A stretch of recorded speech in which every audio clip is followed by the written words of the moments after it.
Good morning. Welcome to episode 3 of our trip to the USA. It is Saturday morning, November 23rd. We're just on our way to the airport, so I've just checked out the hotel now. Off to Boston today. So we've got 4 nights in Boston. I think we've got a couple of 2 basketball games and I think a ice hockey game up there as well, plus a few other things we're going to get up to. So it's been great so far.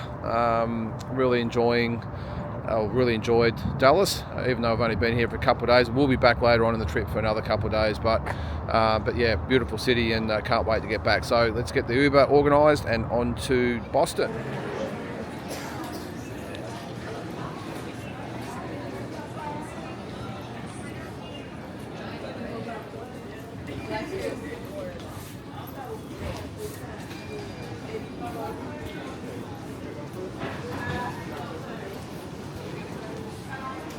Alright, all checked in.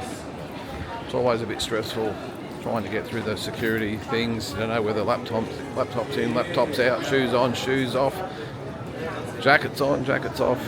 It's a bit hectic and so it's always the way. You either got the guards rushing you through or someone breathing down your neck trying to push you along. But all good. We've got a couple of hours to kill before we get on the plane, so head down, get something to eat, and on the plane. Now, I don't normally do anything Christmas in November, but that is a pretty cool looking tree.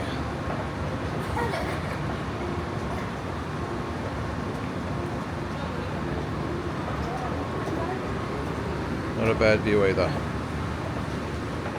Now, there's been a bit going on in Australia since we've been gone, and I thought, because there's not going to be a hell of a lot to do today, that I would just comment on a little bit of some of the stuff.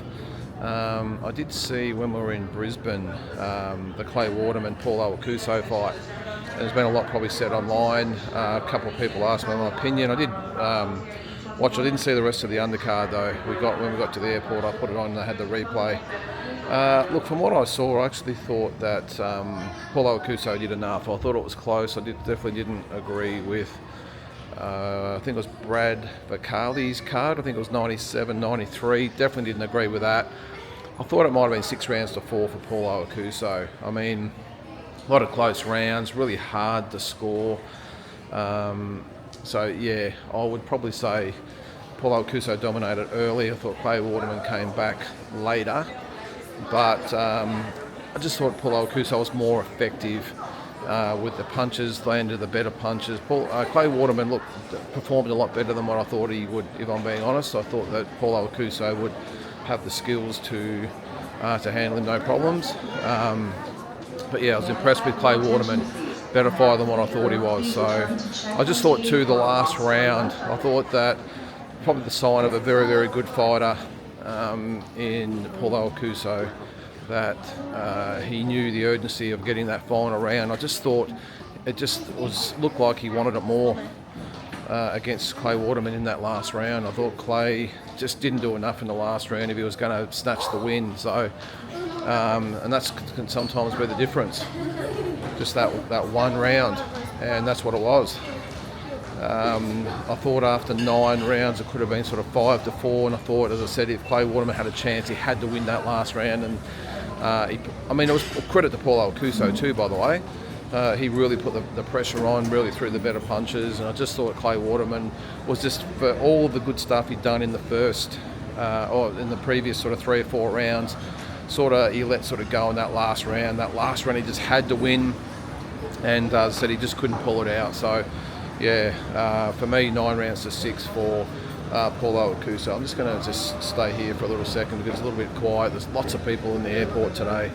What was the other thing? I did see Jai Pataya, of course, the world title fight announced for, was it January 8th on the Gold Coast. So that's great for Jai Pataya. Fantastic for him. Really good that he's getting a homecoming.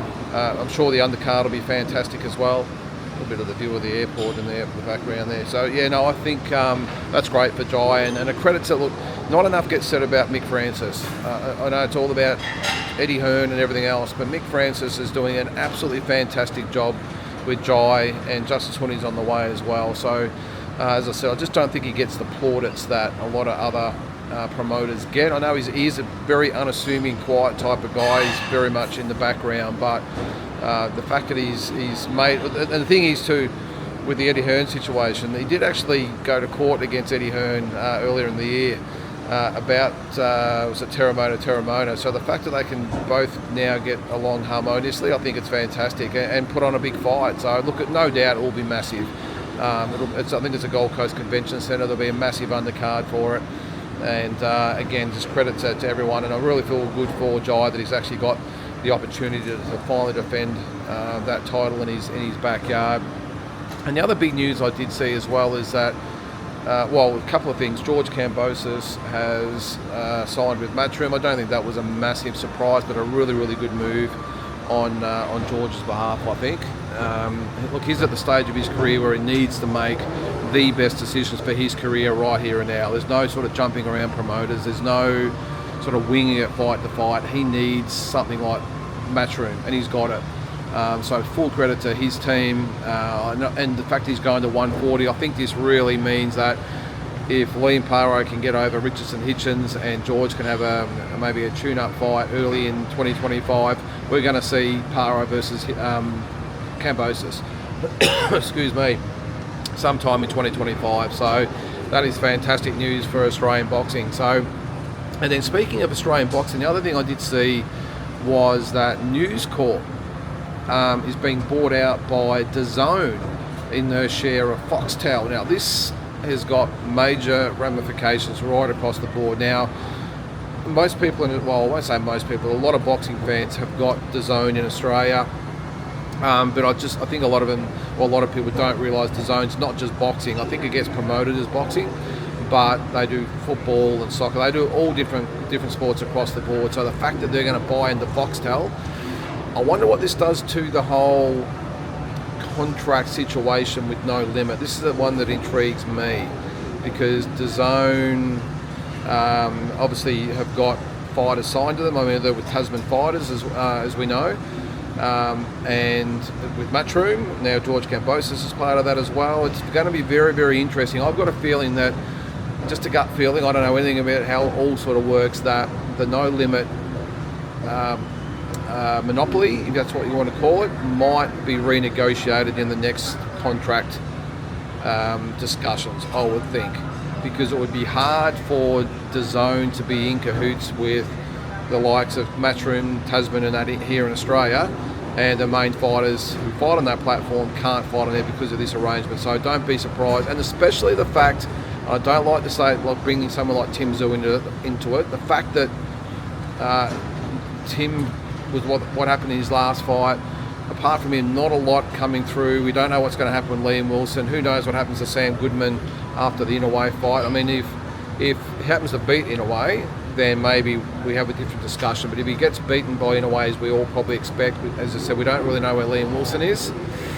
They haven't got a lot of bargaining power at the moment, No Limit. So that's what is going to be very, very interesting to see what happens when they sit down and talk about going forward. So, and the good thing about it is it's Australian boxing that benefits overall. So regardless of what happens with No Limit and DAZN and Foxtel, everything else, Australian boxing is going to benefit greatly. So plenty to look forward to there. So that's probably the main stuff that's been happening since I've been away, I think.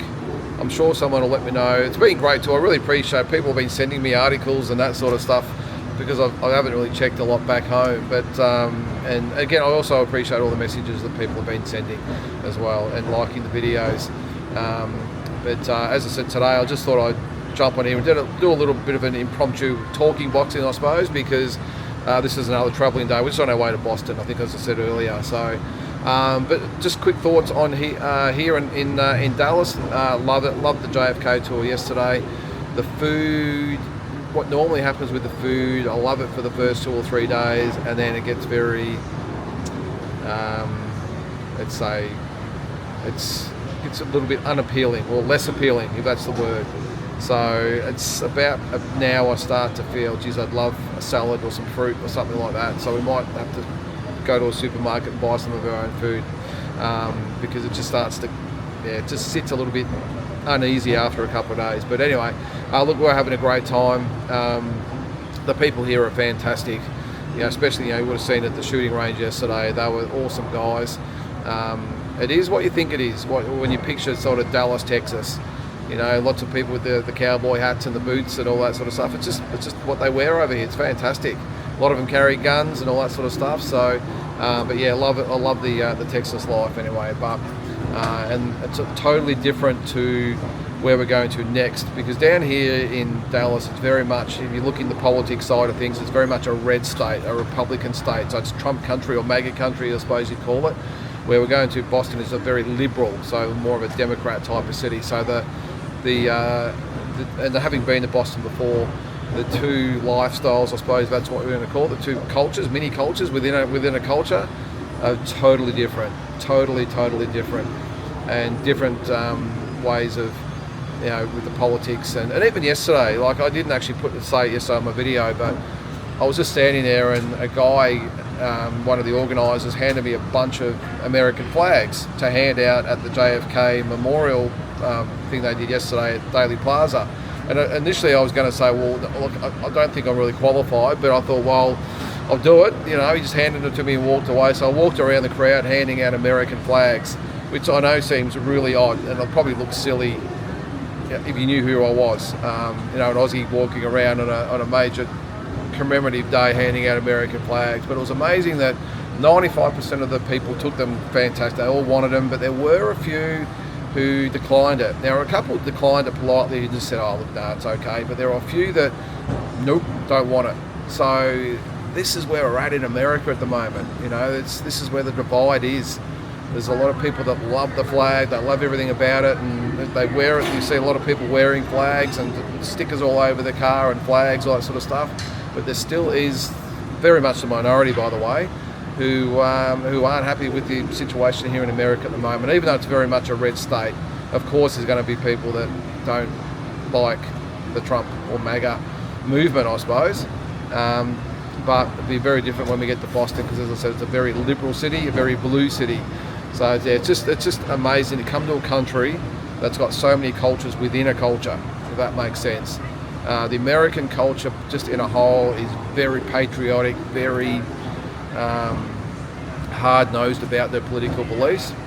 But on the other side, you've got, two opposing sides, or maybe a little bit of a neutral, but definitely two opposing sides. Almost if you go to a football game, we're talking AFL here, Carlton versus Collingwood or something like that, or over here it's Lakers versus the Celtics sort of situation. Very much, two separate sides. But anyway, it's good to just to observe as a neutral visitor here, and that's what I was saying to Tara yesterday. It was good just to sit. We sat there for a while and just watched the crowd, and it's amazing just to see the passion involved with the country and the culture and the whatever colour they follow, up close and personal. It's a very sensitive situation over here at the moment, but as I said, very fascinating to see up close. All right, guys, well, I've bored you enough. I'm going to go sit down, go get something to eat, get a coffee or something, and look forward to our flight to Boston. But again, as I said, just thought I'd jump on and give you a little bit of a talking boxing episode. Well, not that I'm really walking at the moment, and I haven't got my old mate Neil with me, but yeah, it's just thought I'd jump on and give you a bit of an insight of what's happening over here in between all the other stuff that we do. So guys, I hope you're having a great weekend, and we'll catch you a bit later. All right, Boston, here we come.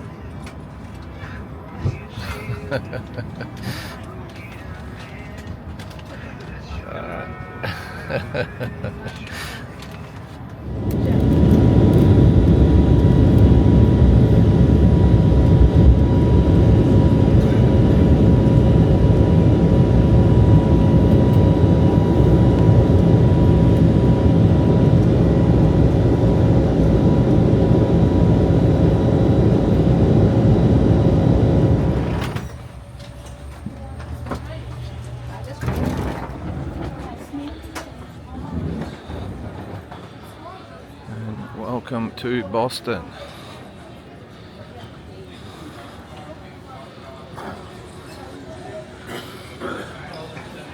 Okay, pet hate. There it is, right there.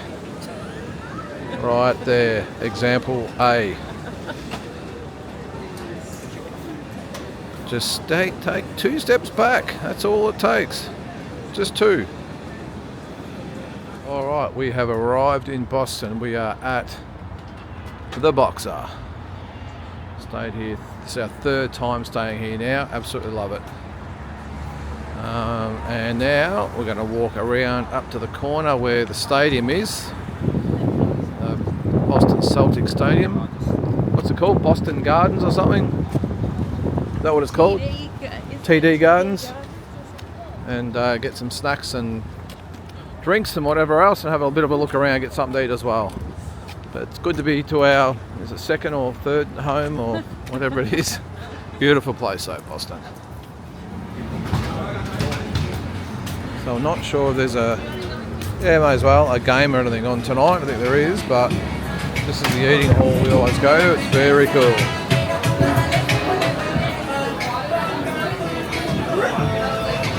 Lots of activity in here. Yeah, it must be a sports night, I'd say. It's like the Bruins are playing. You can find whatever you want in here. Really, they call it the hub place, because this is the hub of everyone that's going to the game.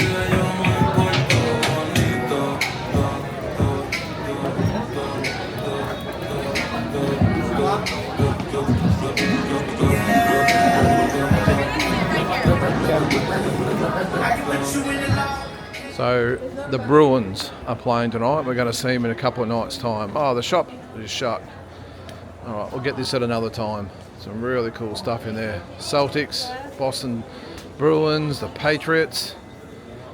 There's the new jersey in there. Well, we'll have a bit of a look tomorrow at that one. Is it down there, JT, is it? That's a hideous color. Yeah. We'll keep moving. But yeah, very busy night.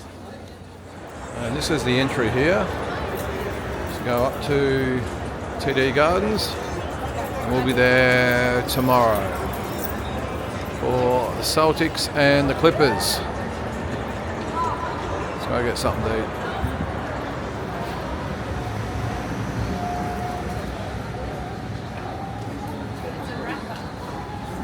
Alright, this is a cool supermarket, this one.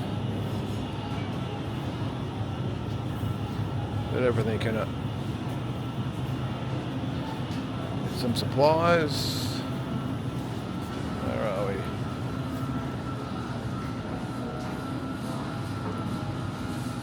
And you've got to love the different excise and everything over here, because you can buy a yellowtail for $6.29. A lot cheaper than you can buy it where it's made. Australia. I think in Australia it might be about twice that. I'll have to check. Right, I have to show this because that Jim Beam, where is it? There, $20.99 is about $50 back home, and that one is $40. What's that? That's $40 back home. That's about $90. So Aussies, you're getting ripped off. Hang on, let's have a look at Jack. $28.99 for a bottle of Jack. $60 back home. That's what your government's doing to you guys.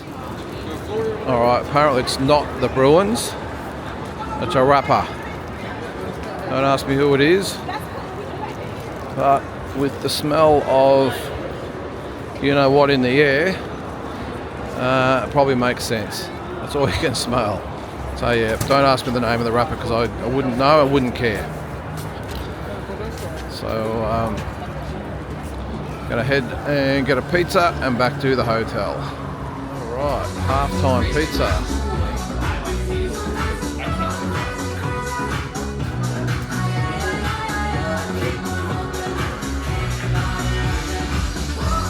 Alright, we're in the halftime pizza place, pizza shop, restaurant, whatever it is. The main hangout everyone goes to before all the games. The boys hard at work there. Look at these murals over here. There's the Bruins. and the mighty Celtics. JT, Jason Tatum, Larry Bird. For Josh.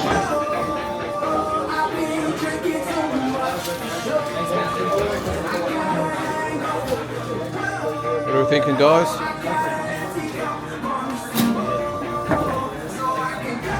It's the perfect place to come for people. Yeah. Like just like perfect spot. Yeah. Good Yep. atmosphere. Yeah. And the biggest pizzas in the city, Penny Boy. Biggest pepperoni pizzas you can get. All right, we are back in the room, and what have we got here?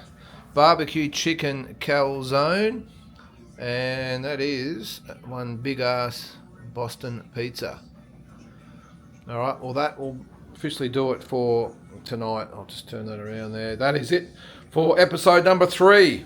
Look forward to probably a little bit more exciting day tomorrow when we're off to the basketball, Boston Celtics and the LA Clippers. So yeah, big day ahead. We'll catch you in episode 4.